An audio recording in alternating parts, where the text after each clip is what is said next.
আসসালামু আলাইকুম। যে যেখানে বসে আমার ভিডিওটি দেখছেন সবাইকে আমার চ্যানেলের পক্ষ থেকে জানাচ্ছি আন্তরিক শুভেচ্ছা এবং অভিনন্দন।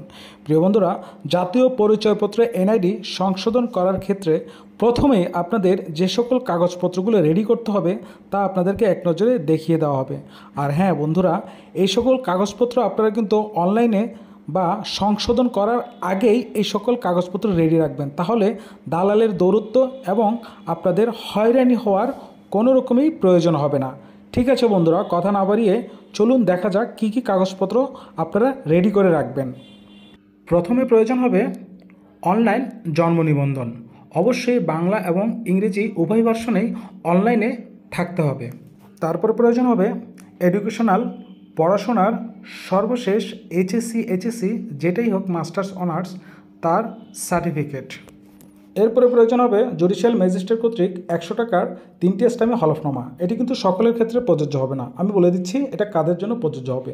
ধরুন আপনি 5 পাস করেছেন, কিন্তু ভুলবশত আপনার এনআইডি কার্ডে এসএসসি পাস দেওয়া আছে।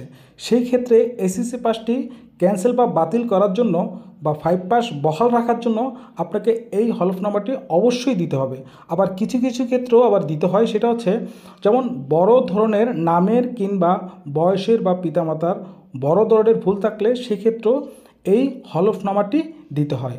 তো বন্ধুরা, এই হলফনামাটি আপনারা যে কোনো একটি ভালো উকিলের সাথে পরামর্শ করলে 1200 থেকে 3000 টাকার মধ্যে এই হলফনামাটি করে ফেলতে পারবেন। এরপরে প্রয়োজন হবে স্কুল কর্তৃক প্রত্যয়নপত্র। ধরুন আপনি ষষ্ঠ শ্রেণী বা সপ্তম শ্রেণী বা পঞ্চম শ্রেণী পর্যন্ত লেখাপড়া করেছেন, কিন্তু আপনি এসএসসি পাস করেননি। সেই ক্ষেত্রে আপনার স্কুল কর্তৃক একটি প্রত্যয়নপত্র আনবেন, আপনি যেই শ্রেণীতে পড়েছেন সেই শ্রেণী পর্যন্ত। এরপরে আপনি সংযুক্ত করবেন নিজের পিতামাতার জাতীয় পরিচয়পত্র, এবং আপনার যদি ভাই বোনের আইডি কার্ড থাকে অথবা জন্ম নিবন্ধন থাকে সেটাও আপনি সংযুক্ত করতে পারেন। এরপরে প্রয়োজন হবে নাগরিক সনদপত্র। সিটি কর্পোরেশন, ইউনিয়ন বা পৌরসভার চেয়ারম্যান কর্তৃক এই সনদটি আপনারা সংগ্রহ করতে পারবেন। এরপরে প্রয়োজন হবে পারিবারিক সনদপত্র।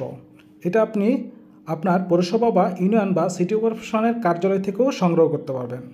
এরপরে প্রয়োজন হবে প্রত্যয়নপত্র। এরপরে প্রয়োজন হবে, আপনি যদি বিবাহিত হয়ে থাকেন অবশ্যই নিকাহনামা। তার সাথে যদি আপনার পাসপোর্ট কিংবা ড্রাইভিং লাইসেন্স থেকে থাকে সেটাও আপনি সংযুক্ত করতে পারেন। আর যাদের এসএসসি বা তার উপরে সার্টিফিকেট রয়েছে তাদের জন্য সুসংবাদ, সেটা হলো তারা শুধুমাত্র সার্টিফিকেট এবং জন্ম নিবন্ধন দিয়েই আপনারা নাম, বয়স এবং পিতামাতার নাম সংশোধন করতে পারবেন। ঠিক আছে বন্ধুরা, এই পর্যন্তই। ভালো থাকবেন আর আমার চ্যানেলটি সাবস্ক্রাইব করে নিত্য নতুন ভিডিও তৈরি করার জন্য আমাকে সহযোগিতা করবেন।